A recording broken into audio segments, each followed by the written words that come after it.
بسم الله الرحمن الرحيم. السلام عليكم أيها المعزون الكرام ورحمة الله وبركاته. ورحمة الله من قرأ الفاتحة.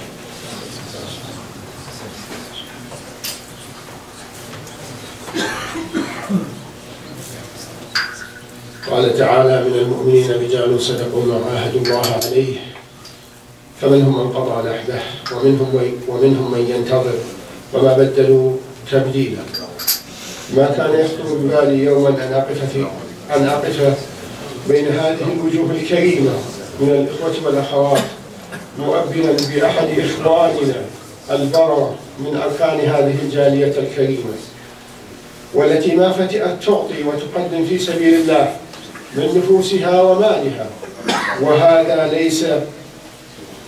وهذا ليس بكثير على أهل العراق من أتباع مدرسة أهل البيت عليهم السلام. إلى ما فؤادي كل يوم مروع، وفي كل آن لي حبيب مودع، وحتى ما يرقب النجم ثاقبا خليل فؤادي والخليلون هجعوا، أزيد التياعا كلما هبت الصفا أو البرق من سفح الحمى راح يلمع. عرفناك يا أبا إسراء وخبرناك مؤمنا عاملا داعيا ومجاهدا في سبيل الله. ففي شبابك الأول وأنت في بغداد حملت هم الإسلام والرسالة، فكنت من المؤمنين الرساليين الذين نذروا أنفسهم في سبيل الله وخدمة الشعب.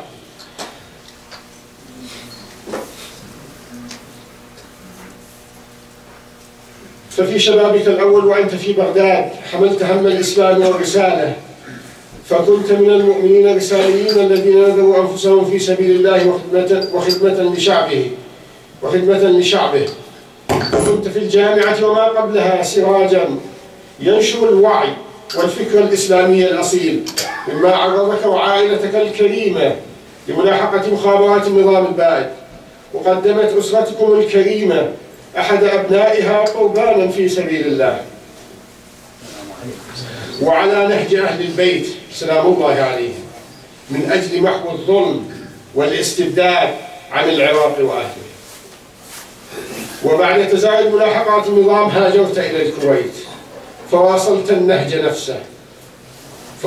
النهج نفسه وأبيت إلا أن تواصل المسير على هدي الإسلام وخطى مرجعنا الشهيد الصدر الأول رضوان الله تعالى عليه، مما عرضك والعديد من إخوانك السائرين على نفس الدرب لملاحقة أزلام النظام البائد وأعوانهم في الكويت.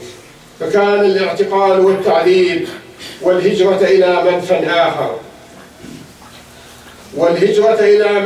آخر وحط بك الرحال آخرا وليس أخيرا في كندا. فأبيت إلا السير على نفس النهج، فكنت من العاملين الأوائل في تأسيس كيان متميزا لجاليتنا الكريمة عبر مؤسسات عدة توجت بمسجد أهل البيت عليهم السلام، بمسجدنا العامر هذا والذي نحن فيه الآن. وشاء القدر وفي يوم 400 الإمام الحسين عليه السلام أن أقف مؤبنا لك، فسبحان الله وهنيئا لك التحاقك بالملأ الأعلى وفي ذكرى الأربعين. والله نسأل أن يحشرك مع سيدك الحسين وأصحابه وحسن أولئك رفيقا.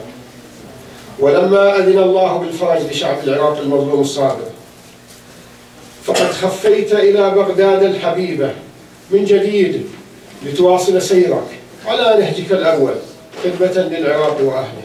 وهذا ليس بمستغرب على أبي إسراء. إيه أبا إسراء أيها الإنسان، لقد عرفك إخوانك المفجوعين بك اليوم شخصا نبيلا كريما صبورا أصيلا متواضعا. وصدق الشاعر حين قال: وإن كريم الأصل كالغصن كلما تحمل أثمارا تمايل وانحنى، وأنى لي أن أحصي ثمارك وعطاياك وتضحياتك وإيثارك إخوانك كل إخوان على نفسك دوما، فسلام على روحك الطاهرة، وحشرك الله مع الصديقين والصالحين والشهداء وحسن أولئك رفيقا. هذا ما يعني أسعفنا به الوقت، هذا ما أسعفنا به الوقت من آثار بالطريق. يعني هذا ما يعني حقيقة اللي قدرنا نكتبه. حقيقة كلمنا الأخ الإمام مجيد، بعض الأخوة يعرفونه، نزلنا رسالة وقال بها نصا: السلام عليكم أبو حسين، لقد غيب الموت أخونا أبواسراء أمير. طالعت الرسالة، نظرت فيها وجلت، سكت خلاص، ثم وجدت دموعي تتحاتم، ثم أجهشت بكاء. الذي يعرف أبواسراء حقيقة وله ذكريات معه وعاش معه، واغلب الاخوان الكريمه سواء من الشباب او من اخواننا اللي يعني شيبنا لهم مواقف يعني وذكريات طيبه.